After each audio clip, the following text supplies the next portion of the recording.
Bread আর ডিম দিয়ে যে এত সুন্দর স্মুথ একটা পুডিং বানানো যায় সেটা আমি আগে জানতাম না। এর আগে আমি অনেক পুডিং বানাইছি কিন্তু ব্রেড দিয়ে কখনো পুডিং বানাই নাই। তো আজ ফার্স্ট টাইম আমি ব্রেড দিয়ে পুডিং বানানো ট্রাই করলাম। বানানোর পর আমি একবার টেস্ট করলাম। টেস্ট করার পর আমি তো বলে দিয়েছি যতবার আমি পুডিং বানাবো সেটা কিন্তু ব্রেড দিয়ে বানাবো। আর আমার বিশ্বাস আপনারা যদি এই ধরনের কেক বানান আপনাদের কাছে কিন্তু ভীষণ ভালো লাগবে। কেক বানায় কিন্তু আপনারা আপনাদের প্রিয় মানুষকে খাওয়ায় কিন্তু খুশি করতে পারেন। বিশ্বাস করবেন না যে এটা এতটাই মজার হয়েছে। খুবই সফট, স্মুথ এবং টেস্টি আর পারফেক্টলি।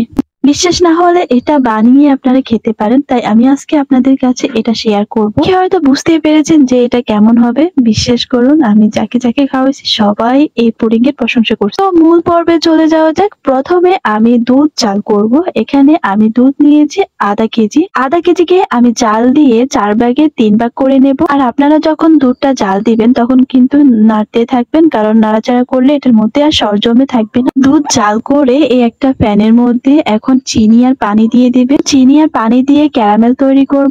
চিনি আর পানি জাল দিতে দিতে এরকম একটা লাল কালারের এই ক্যারামেলটা হয়ে আসবে। ক্যারামেল তো লালই হয়।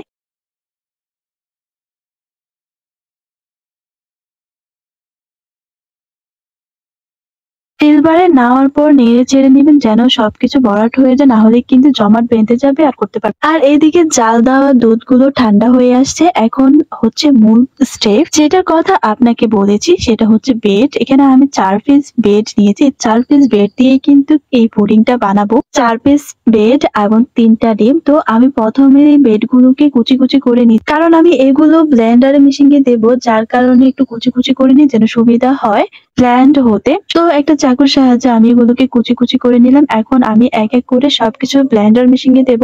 প্রথমে দিলাম কুচি করা পাউরুটি গুলা, তারপরে দেব 3টে ডিম। আপনারা চাইলে একটু বেশি করে দিতে পারেন যদি বেশি করে বানান। চাইলে কিন্তু আপনার ব্রেডটাকে আগে ভাগে ব্লেন্ড করেও রাখতে পারেন। এরপর আস্তে আস্তে করে ডিম, চিনি। আর এখানে আরেকটা কথা হচ্ছে সবকিছু দিয়ে আপনি এখানে কিন্তু ভ্যানিলা এসেন্স দিতে পারেন। আমি কিন্তু ভুলে গেছি ভ্যানিলা এসেন্স দিতে, তবে কোনো সমস্যা না, এটা জাস্ট ডিমের গন্ধটা দূর করবে। তো আমাদের তেমন একটা এটাতে তেমন একটা কোনো সমস্যা হয় না। তো এরপর দিয়ে দেব দুধ। যে দুধগুলো আমি জাল করে রাখছি সেই দুধগুলো দিয়ে নেড়ে চেড়ে নেবো। এখানে কিন্তু আমি আধা কেজি দুধ নিলাম। আর আমি আপনাদেরকে বলে দিয়েছি কি আমি আধা কেজি দুধটা কিন্তু এখানে ইউজ করবো। সেটা কিন্তু আমি একদম জাল করে ঘন করে নিই নাই। তো এরপরে এখন আমি এগুলো সবকিছু মিলে ব্লেন্ড করে নেব। সবকিছু মিলে আপনার 2 মিনিটে ব্লেন্ড করলেই হবে। ব্লেন্ড করার পর যখন আপনারা দেখবেন যে ব্রেডটা একদমই মিশে গেছে এবং সেটা কোনো কোনো বোঝা যাচ্ছে না, এবার হচ্ছে আসল স্টেপ। সেটা হচ্ছে যে আপনারা এই যে লিকুইডটা ছিল যেগুলো আপনারা ব্লেন্ড করে রাখছেন, অবশ্যই একটা চাটনির সাহায্যে এগুলোকে চেলে নিবে। চেলে নিলে কিন্তু আপনার যখন এটা হবে তখন একেবারে স্মুথ হবে, কোনো ধরনের কোনো ফাঁক দানা দুনা কিছু থাকবে না। তারপর জাস্ট আপনার লিকুইডটা এখানে নেবেন চেলে নেওয়ার পর। এখন হচ্ছে চুলার কাজ। প্রথমে আমি একটা প্যান বসালাম। আমি আমার শখের প্যানে বসালাম, কারণ এটার মধ্যে আমি যে কোনো রান্না খুব সহজে করতে পারি, যার কারণে এই প্যানটাকে আমি শখের প্যান বলি।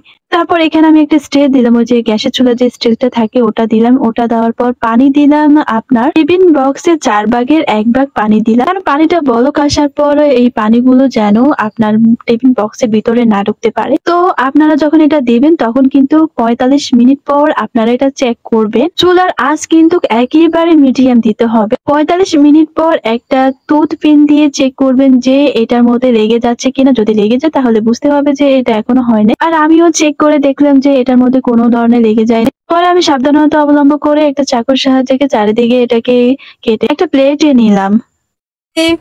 তোর জন্য একটা গিফট আছে। কি গিফট? এই এদিকে তাকাস কে? দে চাকুন দেখা।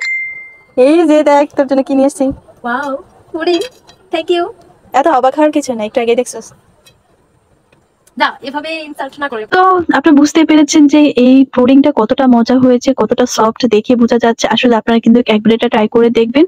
আর এটা কিন্তু অবশ্যই ঠান্ডা করে আপনারা খাবেন। ঠান্ডা করে খেতে কিন্তু এটা বেশ মজা লাগে। তো আমার আজকের ভিডিও এ পর্যন্ত। Thank you so much for watching my video.